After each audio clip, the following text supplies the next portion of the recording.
संगत जी प्रेम से कहना धन निरंकार जी। साथ संगत जी, सच्ची भक्ति क्या है?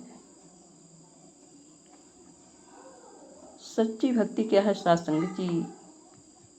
आत्ममंथन करने पर मिलता है कि जब हम सत्संग में बैठते हैं, सत्संग में रहते हैं, तो हमारा मन इस निरंकार में केंद्रित भी रहता है। विनम्रता का भाव रहता है, सहनशीलता रहता है, प्रेम भरी वाणी रहती है। साथ संगत जी, और जब हम सत्संग से घर की तरफ अपने गृहस्थ में प्रवेश करते हैं, तो क्या वैसा ही भाव हमारा घरों में भी रहता है? साथ संगत जी, अगर वैसा ही भाव रहता है जिस तरह से हम सत्संग में थे, तब तो हम आध्यात्मिक क्षेत्र में बढ़ रहे हैं, भक्ति की तरफ हम चल रहे हैं। लेकिन अगर हम घरों में प्रवेश करने के बाद हमारे मनों में, हमारे जीवन में बदलाव आ जाता है, प्रेम की जगह क्रोध भर जाता है, सहनशीलता की जगह हम असहज हो जाते हैं।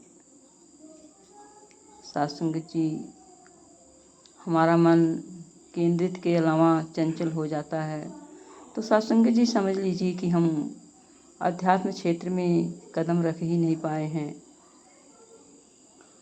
साथ संगत जी, यह किसी एक का प्रश्न नहीं है, बल्कि सभी के लिए है।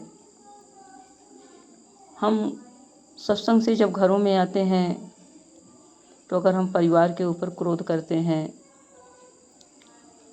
परिवार से उलझ जाते हैं, छोटी छोटी बातों में हम सहनशीलता खो देते हैं, तो साथ संगत जी, हम भक्ति कर ही नहीं रहे हैं।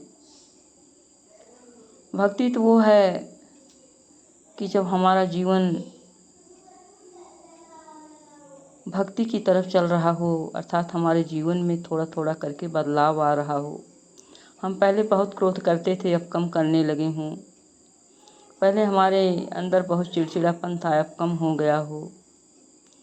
हमारा मन पहले बहुत भागता था, अब स्थिर रहने लगा है। सत्संग जी, क्योंकि कोई भी कार्य जो है धीरे धीरे ही होता है। कहा जाता है, माली सींचे 100 घड़ा ऋतु आए फल होय, धीरे धीरे रे मना धीरे धीरे होय।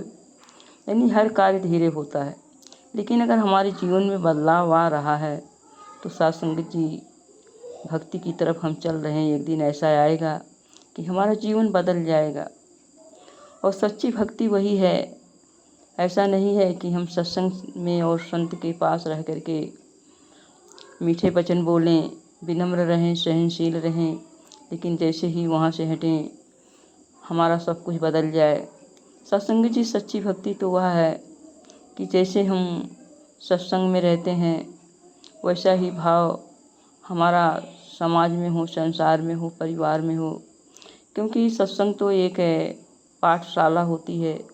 वहाँ पर हम शिक्षा लेते हैं, हमें पढ़ाया जाता है, शिक्षा ग्रहण करते हैं। लेकिन जो शिक्षा हमने ग्रहण किया, जो हमने सुना, जब प्रैक्टिकल हमारा संसार में होने लगता है, हमारे घरों में होता, समाज में होता है, वो जीवन में जब हमारे उतरेगा, तभी हम प्रैक्टिकल रूप में उसको कर पाएंगे। अगर प्रैक्टिकल हमारा नहीं हो रहा है, हम प्रैक्टिकल में कुछ अलग ही कर रहे हैं, तो साथ संगत जी, हम भक्ति के लाइन में लगे ही नहीं है। साथ संगत जी, हम जब भी सत्संग जाएं, तो वहाँ हम जो केंद्रित भाव हमारे जीवन में हो, उसको हम आकर के घरों में प्रयोग करें, टटोलें अपने मन को। क्या हम उस पर चल पा रहे हैं कि नहीं चल पा रहे हैं? नहीं चल पा रहे हैं तो साथ संगत जी, हम प्रयास करें, प्रयत्न करें, धीरे धीरे हम उस पर चलने की कोशिश करें। और जब हम कोशिश करेंगे, तो साथ संगत जी, एक दिन ये आएगा कि हम ऐसा करने लगेंगे।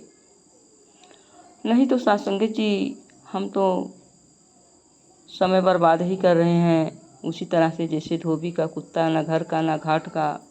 गृहस्थ के समय को हम ले जा कर के वहाँ पर बैठ रहे हैं, बर्बाद कर रहे हैं। हमारा गृहस्थ भी जा रहा है, और हम सत्संग के नहीं हो पा रहे हैं। सत्संग जी किसी ने कहा है, घर छोड़े घर जात है, घर छोड़े घर जाए, तुलसी घर बन बीच ही प्रेम नगर बसाए। यानी कहने का भाव है, घर छोड़े घर जात है। यदि हम गृहस्थ को छोड़ देते हैं, जंगलों में जाते हैं, तो हमारा गृहस्थ नष्ट हो जाता है। गृहस्थ की जिम्मेदारी हम नहीं कर पाएंगे। सत्संग जी घर छाड़े घर जाए, तो सत्संग जी यदि हम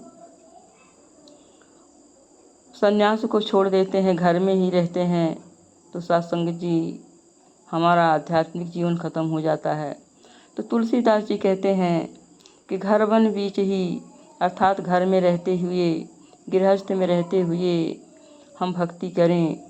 आज हमारे सद्गुरु जो है चौथे प्रण में यही बताया है कि हम गृहस्थ में रह करके भक्ति करें, क्योंकि सत्संग जी हमें गृहस्थ से इसलिए जोड़ दिया कि अगर हम गृहस्थ छोड़कर भक्ति करने के लिए बताते हैं, तो हमारे ऊपर जो दातार ने जिम्मेदारियां सौंपी है परिवार की, इनके पालन पोषण की, इनके देख रेख की, ये सेवा जो है हमसे न हो पाती, हम सेवा से वंचित हो जाते। जब जहाँ भी हम जाते हैं, हम कहीं संन्यास ले लेते, तो सत्संग जी वहाँ भी तो घर बनाना पड़ता है, वहाँ भी तो हमें जो है जीवन जीने के लिए रोटी कपड़े मकान की ज़रूरत हमको पड़ती है। तो सत्संग जी जब वहाँ हमें पड़ती है, तकलीफ़ें होती हैं, तो उसको जुटाने में हमारा समय भी खर्च होता और ना हम भक्ति कर पाते, न कुछ कर पाते। और जब हम गृहस्थ में रहते हैं, तो सत्संग जी उसके साथ साथ हमारे साथ है, बहुत से परिवार की सेवा हो जाती है। इसीलिए सद्गुरु ने हमें गृहस्थ में रहने के लिए कहा, गृहस्थ में रहते हुए भक्ति करने के लिए कहा। भक्ति का जो स्वरूप है, हम अपने परिवार के साथ है रह करके पूरे परिवार को हम इस निरंकार का रूप मानते हुए जो भी इनके प्रति हमारी जिम्मेदारियां हैं, उसे सेवा भाव से करते चले जाएं। तो सत्संग जी ये भक्ति सबसे उत्तम है। आइए सत्संग जी हम जो है सत्संग में पहुंच करके अपने को पहचानें, परखें और अपने मन को टटोलें कि जो हम यहाँ कर रहे हैं, सुन रहे हैं, जिस भाव से बैठे हैं, इसी भाव से हम अपने घरों में भी रहेंगे, अपने परिवार के साथ रहेंगे। और सत्संग जी धीरे धीरे प्रयत्न करें, जो पाठशाला में सीख कर आएँ उसको सांसारिक जीवन में प्रैक्टिकल रूप में करें। तो सत्संग जी हमारे जीवन में ये भक्ति उतरती चली जाएगी और हमारा जीवन निखर कर सामने आएगा। प्यार से कहना, धन निरंकार जी।